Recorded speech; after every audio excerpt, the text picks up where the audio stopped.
नमस्कार दोस्तों, स्वागत है आप सभी लोगों का अपने चैनल ओपी पालेटर में। दोस्तों मैं ओम प्रकाश पाल आज आप सभी के बीच में लेकर के आया हूँ नरेशन का वीडियो पार्ट 11।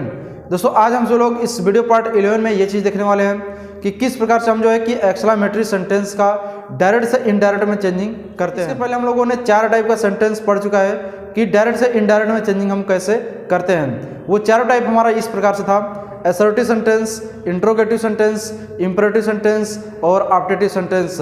तो दोस्तों हम लोगों ने 4 टाइप का सेंटेंस तो पढ़ चुका है और आज का जो हमारा ये वीडियो है ये नरेशन का लास्ट वीडियो है और लास्ट सेंटेंस है दोस्तों, एक्सक्लेमेटरी सेंटेंस। तो सबसे पहले तो हम लोग ये चीज़ जानेंगे कि एक्सक्लेमेटरी सेंटेंस होता क्या है। तो दोस्तों ऐसे सेंटेंस जिसमें दुख वाली बात की जाए, जिसमें शोक वाली बात की जाए, जिसमें खुशी वाली बात की जाए, जिसमें प्रसन्नता वाली बात की जाए, जिसमें आश्चर्य वाली बात की जाए, जिसमें प्रशंसा वाली बात की जाए, तो ऐसे सेंटेंस को हम लोग बोलते हैं एक्सक्लेमेटरी सेंटेंस। तो दोस्तों इस एक्सक्लेमेटरी सेंटेंस को चेंज करने के लिए डायरेक्ट से इनडायरेक्ट में क्या क्या रूल होते हैं, इन सभी रूल को पहले हम देखें। हमने यहाँ पे रूल लिखा है दोस्तों।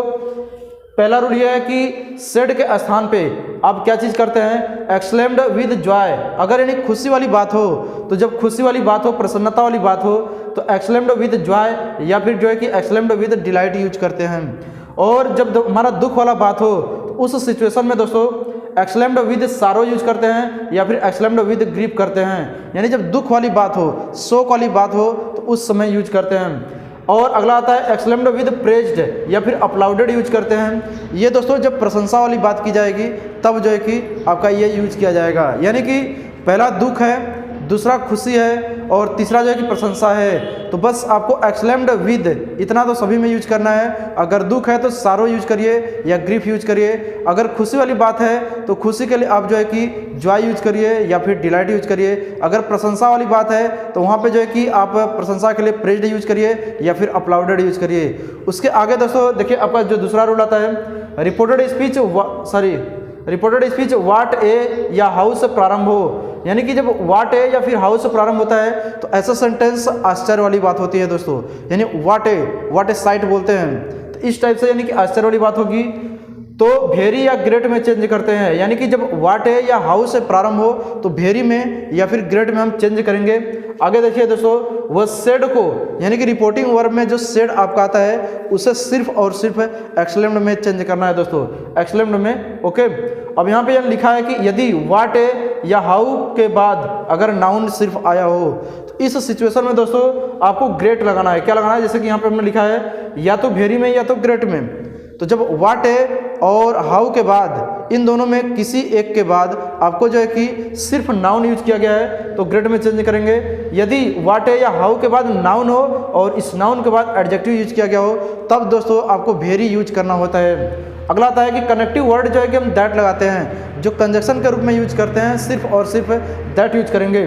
और लास्ट होता है दोस्तों एक्सक्लेमेटरी का सेंटेंस जो होता है उसे हम असर्टिव सेंटेंस में यूज करते हैं। यानी कहने का मतलब कि जब डायरेक्ट से इनडायरेक्ट में बनाएंगे तो हमारा जो एक्सक्लेमेटरी सेंटेंस होगा रिपोर्टेड स्पीच के अंदर उससे हम असर्टिव सेंटेंस में बनाएंगे। और लास्ट में जो है कि एक्सक्लेमेटरी जो साइन होता है यानी जिसे हम संबोधन चिन्ह बोलते हैं उससे हटा करके फुल स्टॉप करेंगे।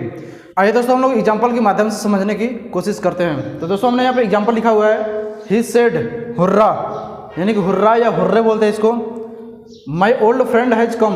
अब देखिए दोस्तों यानी कि हमें ये पता चल रहा है हुर्रे से कि ये खुशी वाली बात है। जैसे कि हम लोग जब खुश होते हैं तो हुर्र बोलते हैं, इस टाइप से बोलते हैं। तो यहाँ पर आप चेंज करेंगे ही एक्सक्लेम्ड विद जॉय या फिर ही एक्सक्लेम्ड विद डिलाइट। इसमें से कोई आप एक यूज कर सकते हैं। उसको जो कंजक्शन के रूप में दैट लगाएंगे। फिर माई आ गया, माई जो है कि पोसेसिव पर्सन है, ये फर्स्ट पर्सन का। तो first person will change according to subject and you have given here subject as a he. तो आप दोस्तों ही का चेंज करेंगे एज अ पोसेसिव फॉर्म, तो आप यहाँ पे लिखेंगे हिज। इसके बाद जो है कि फ्रेंड फिर हैज, ये आपका V1 आ गया तो V1 V2 में चेंज होता है तो यहाँ पर हो जाएगा हैड। फिर उसके बाद कम। अब कम का दोस्तों गो नहीं होगा, इसलिए नहीं होगा कि ये जो है कि वर्तमान में यानी कि वर्तमान में हमारे सामने उपस्थित है तो इसलिए जो है कि यहाँ पे चेंज नहीं होगा। जैसे हमारा मित्र आ रहा है तो मेरे सामने ही रहेगा। अगला आता है दोस्तों ही सेड अलास। दोस्तों अलास हो या फिर ओ हो, जैसे कि बोलते हैं ओ हो वो एक्सपायर हो गया, अलास मैं मैच हार गया, इस टाइप से जब दोस्तों बोलते हैं तो यहाँ पे चेंज करेंगे यानी कि दुख वाला प्रकट हो रहा है। ही एक्सक्लेम्ड विद सारो या फिर he exclaimed with grief that. इसका जो है कि I first person first person change होगा आपका जो है कि ही के अनुसार। ही का दोस्तों यहाँ पे सब्जेक्ट ही होगा। एम यानी V1 है, चेंज होगा V2 में। एम का जाएगा वाज में, फिर रिउंड। अगला आता है दोस्तों he said to us bravo. Bravo यानी कि हम बोलते हैं शाबाश, यानी कि आपने बहुत अच्छा कार्य किया। वेल डन यानी शाबाश। ब्रेवो बहादुर। इस टाइप से जब दोस्तों हम किसी का प्रशंसा करते हैं तो यहाँ पे प्रशंसा वाला बात आ रहा है, तो ही एक्सक्लेम्ड विद प्रेज्ड या फिर ही एक्सक्लेम्ड विद अप्लाउडेड। फिर इसको जो है कि अस दैट, अब यानी कंजंक्शन दैट हो गया। अब use second person will change according to object and you have given here object us, so you have to write here as a subject we. अब जो है कि यहाँ पे वी लिख सकते हैं। आपका यहाँ पे V1 है और V1 चेंज होगा आपका जो है कि V2 में, यानी कि हाइड हो जाएगा। फिर डन वेल। अगला आता है he said what a fool I am. देखिए दोस्तों यहाँ पे जब कभी भी सेंटेंस व्हाट है या फिर हाउ से स्टार्ट हो तो तुरंत समझ जाइए कि वो आश्चर्य वाली ही बात है। तो यहाँ पे आएगा कि ही सेड, कहाँ गया, sorry, he said what a fool. अब यानी कि व्हाट ए के बाद यहाँ पे जो है कि अ फूल दिया है, यानी कि एक मूर्ख। कहने का मतलब कि ये आपका नाउन दिया है। तो जब कभी भी इन दोनों शब्दों के बाद नाउन सिर्फ रहे और नाउन के बाद जो है कि एडजेक्टिव न हो, तब आपको सिर्फ और सिर्फ ग्रेट यूज करना है। जैसे कि ही एक्सक्लेम्ड, यानी कि ऐसे सिचुएशन में आपको एक्सक्लेम्ड यूज करना है, आपको सेड के स्थान पे, फिर दैट। अब यहाँ पे ही आई जो है कि फर्स्ट पर्सन जाएगा ही के अनुसार, तो ही आएगा, यानी सब्जेक्ट हमने लिखा पहले, फिर वाज लिखा। अब जो है कि अब यहाँ पे जो है कि ग्रेट लिख देंगे, ग्रेटफुल, यानी कि इस नाउन के पहले आपने ग्रेट लगा दिया। अगला था Ram said to me how fast you. देखिए दोस्तों यहाँ पे हाउ आया, इसका जो है कि फास्ट, ये आपका एडजेक्टिव है और इसका जो है कि नाउन है। तो ये एडजेक्टिव और नाउन आगे पीछे हो सकता है, इससे कोई दिक्कत नहीं। बस आपका कहने का मतलब ये चीज़ है कि हाउ और व्हाट ए के बाद आपका अगर नाउन भी हो एडजेक्टिव भी हो तो इस कंडीशन में आपको सिर्फ और सिर्फ वेरी यूज करना है दोस्तों।